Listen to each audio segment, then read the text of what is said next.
One of the topics of the moment, thanks mainly to the NBA, is tanking. Commissioner Adam Silver addressed it over the weekend. We've talked about it on PFT Live. I've talked about it here. And the whole idea, and as Silver acknowledged, a system that rewards bad teams creates misaligned incentives, because once the teams realize they're bad and they're not going to make it to the playoffs, or that they're not going to make a serious playoff run, let's go ahead and be as bad as we can be to enhance our chances of getting one of the best players coming in. And apparently there's 3 high-end prospects that teams are clamoring for, and it resulted in fines last week, $500,000 for the Jazz, $100,000 for the Indiana Pacers. So here we are. And that led to an interesting observation from Mark Cuban, who previously was the majority owner of the Dallas Mavericks, now still holds a piece of the team, but he doesn't call the shots anymore.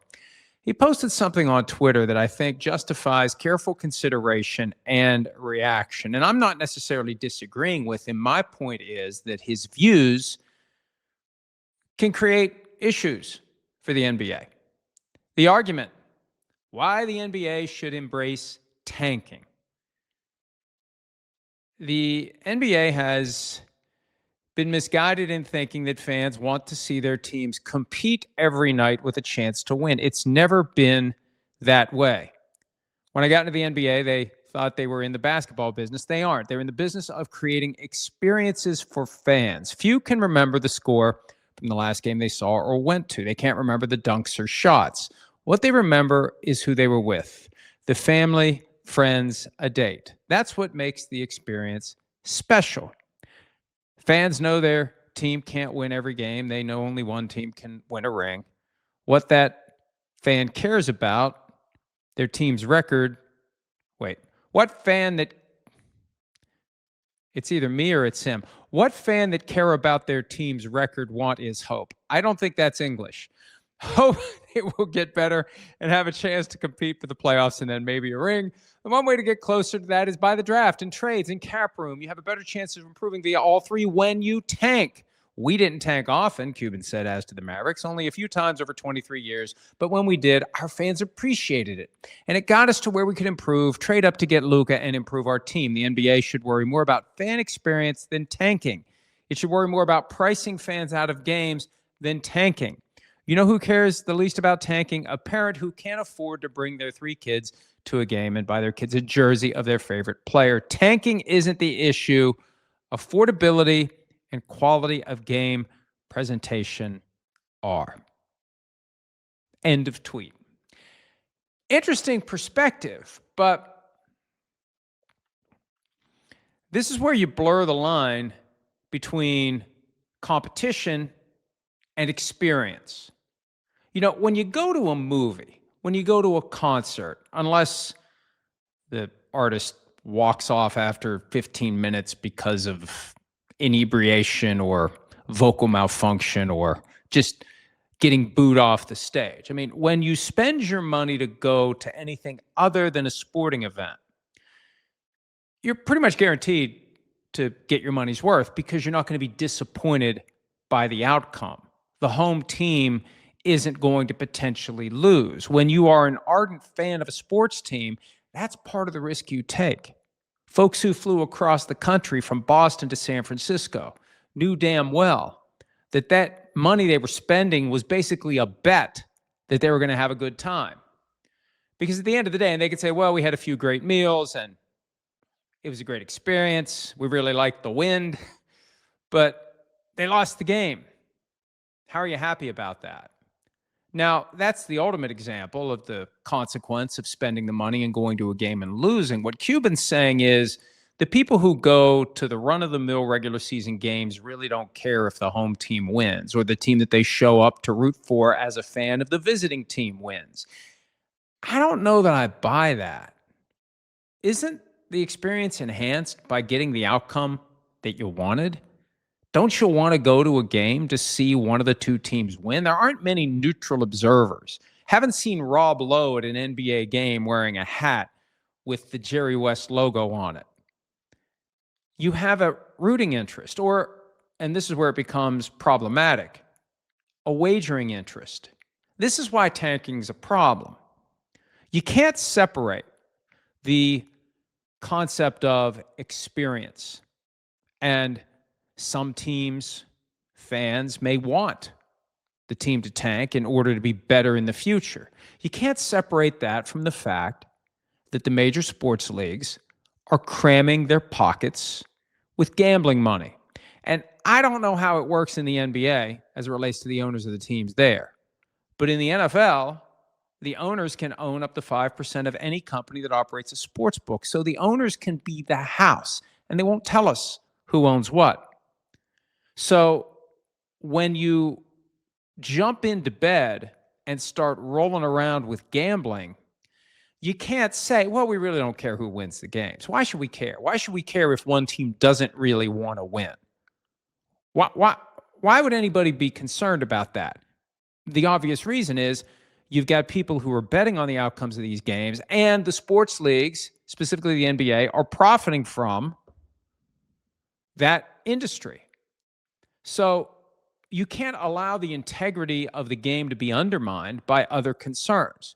You need to have, in every game, a basic understanding that both teams are doing their best to win. This isn't the Harlem Globetrotters, where, if you show up rooting for the Washington Generals, you're going to be upset 99% of the time.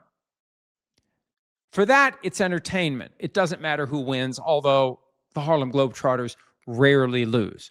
Rarely do you see kids file out of a Harlem Globetrotters game happy that the Globetrotters lost. They all go to root for the Globetrotters to win. But that's the closest thing to basketball as pure entertainment and experience. You can't make the NBA into the Globetrotters. You can't make it all about the light show and the introductions and how good the food was and how fun it was to sit courtside. At the core, it's competition. And because the NBA and any of the sports leagues could have done this, they act like, well, once gambling was legalized, we had to get involved. No, you don't have to get involved. You can hate it as much as you pretended to hate it when it was illegal.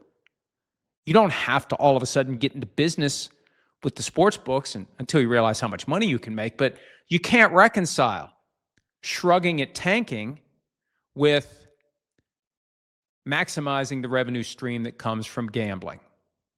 There is no tanking exception to gambling, whether it's the money line, whether it's the spread, whether it's the over-under. If one team is putting lesser players on the floor deliberately and consciously in an effort to not win games so that they can position themselves to better get a prime player in the upcoming draft, that conflicts with this new embrace of gambling, period. That's why the NBA needs to care about tanking. That's why the NFL needs to care about tanking. And those are just some of the ingredients for the reckoning that is coming. And it's coming. You can feel it in the air. It's coming. It may be a year. It may be a decade. It may be longer than that. But it's not sustainable. There is too much money being made from gambling by the sports books and directly or indirectly by the leagues and the teams to have any environment where it's accepted that one team isn't doing its best to win. That's unacceptable. And now we're going to try to both sides this thing. And I got a lot of respect for Mark Cuban. I'm surprised that he's the one putting this out there. Don't turn this into a both sides issue unless you're going to completely divest from any and all influence of gambling. That's the only way. And then you just tell the world tanking's fine. And you say to anyone out there who may wager their hard-earned money on basketball games, do so at your own risk, because there's a chance that team that you bet on to win or to cover, or you bet the over-under for total points scored in the game, there's a chance one team isn't really trying to win tonight because they're thinking about the future and they're tanking, and we're fine with it. In the NFL, again, it's yet to get to that point. One of the reasons is there's only 17 games in the regular season. There aren't many obvious instances where a team week by week is tanking, but it has happened and it will happen. And the NFL will do everything it can to not create a situation where people notice it. They ignore it. They maintain a clear wall between being bad in the regular season and being in great position when the run-up to the draft begins. And part of this is because the draft has become this thing, this force, this massive off-season event that draws hundreds of thousands of people to the location of the draft and generates rating points. Although the rating on the first Thursday night of the draft, I mean, it's not even close to what a regular season Thursday night game is. But at a time when the NFL otherwise has no mechanism to generate revenue, it is a moneymaker. When you can make money when you're not playing games, you know you're successful.